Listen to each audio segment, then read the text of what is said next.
আসসালামু আলাইকুম।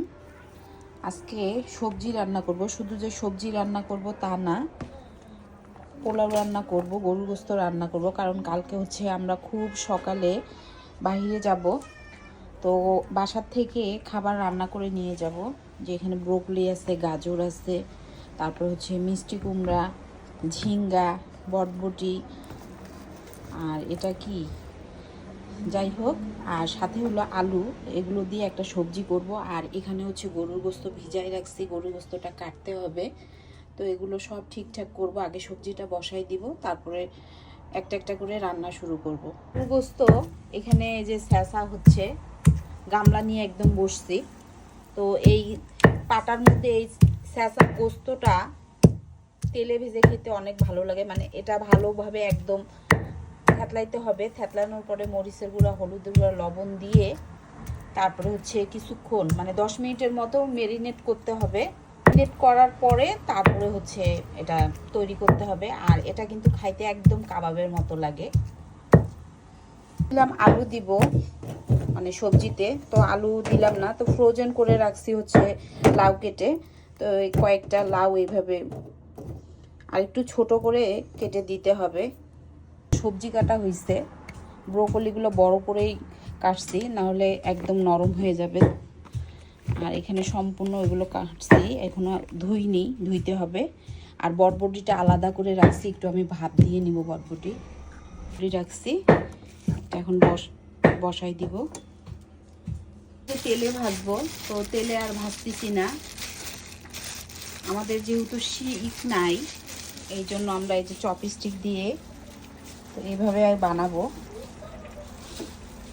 শিক কাবাব খাবো।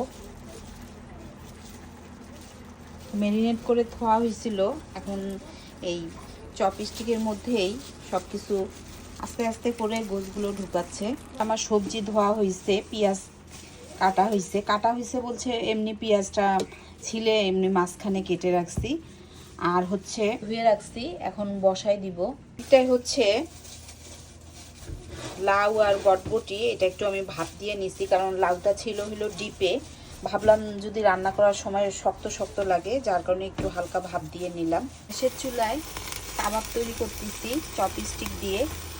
আর গ্যাসের চুলার অবস্থা কিন্তু অনেক খারাপ, কারণ এগুলো তেলে ছিটা গিয়ে একদম চতুর্দিক নোংরা হয়ে গেছে।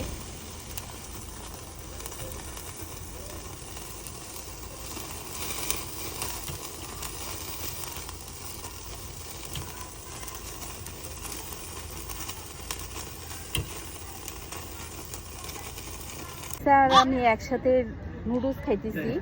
আপা বাসা থেকে নুডলস বানাই নিয়ে আসছে, তো এখানে আমরা সবাই বসে আছি। এই যে সবাই বসা এখানে, এই যে আমাদের জাইম বাবুও খাচ্ছে। পাস্তা আছে, পাস্তাও নিয়ে আসছে।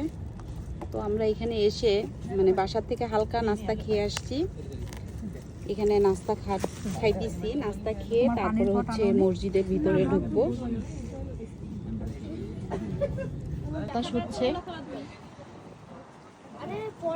এখন হচ্ছে পাস্তা খাইতেছি।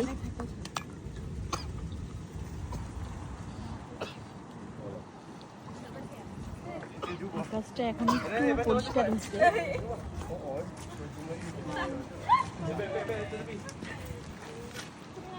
দেওয়া শুরু করব। যে সবজি, গরুর গোশত, পোলাও, সালাদ এগুলো নিয়ে আসছি।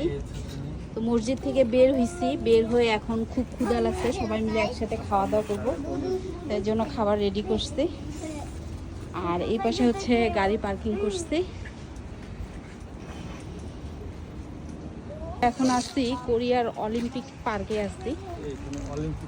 তো বৃষ্টি হচ্ছে, তো খাওয়া দাওয়া শেষ করে তারপরে ঘোরাঘুরি করব, যেহেতু সবার ক্ষুধা লাগছে।